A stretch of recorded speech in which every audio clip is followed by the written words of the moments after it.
Thank you. I want to thank and agree with the ranking member. Our witness deserves a second term. I want to thank Josh Gottheimer for bringing up the importance of the state and local tax deduction. And Mr. Huizinga focused our attention on LIBOR and its great importance. And Mr. Chairman, I know you've testified just how critically important it is that we have federal legislation in that area.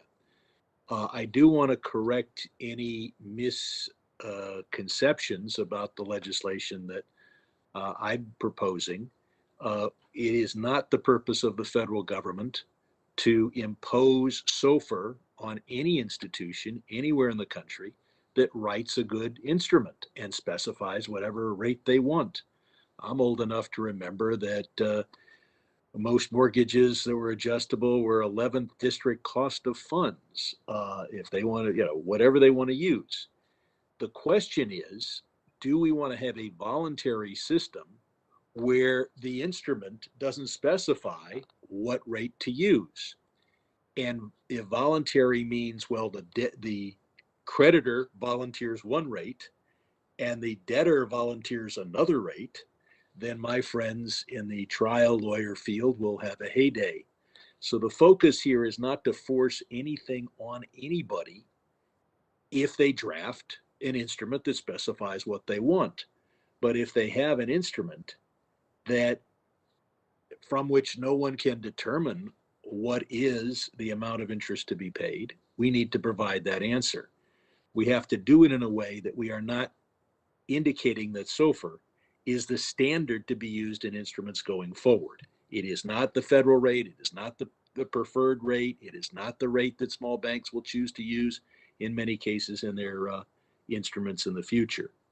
I want to thank the chairman for his testimony in the past on the importance of wire fraud.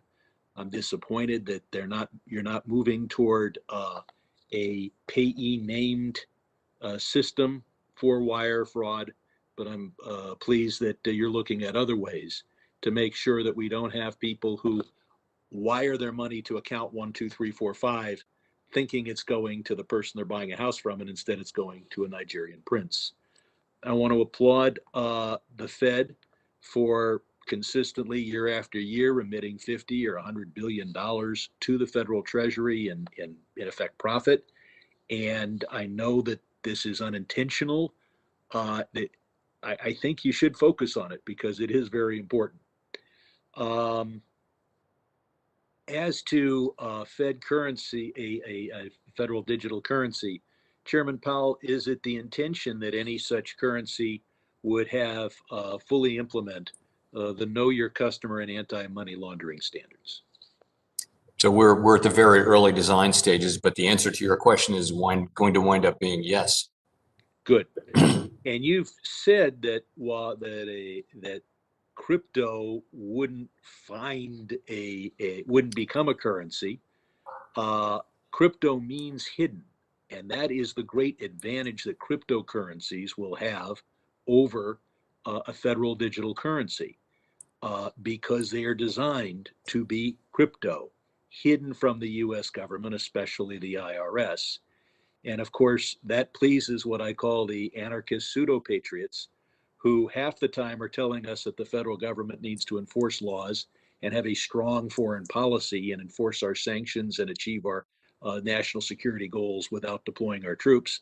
And they spend the other half of their time being delighted whenever anyone strikes a blow for liberty by evading our tax laws, our sanctions laws, et cetera. Looking at fiscal policy, you can't determine or project monetary policy without some guess as to what our deficit will be. What do you use when you tell us what you're intending to do with monetary policy? What is your expectation on the level of the federal debt? Well, it's not so much the level of the federal debt. What we're looking at is basically spending and deficit spending and that kind of thing. It's just we make, and by the way, the assumptions we make are in the middle of the road. It's just right out of what CBO would say. My time is expired. Thank you.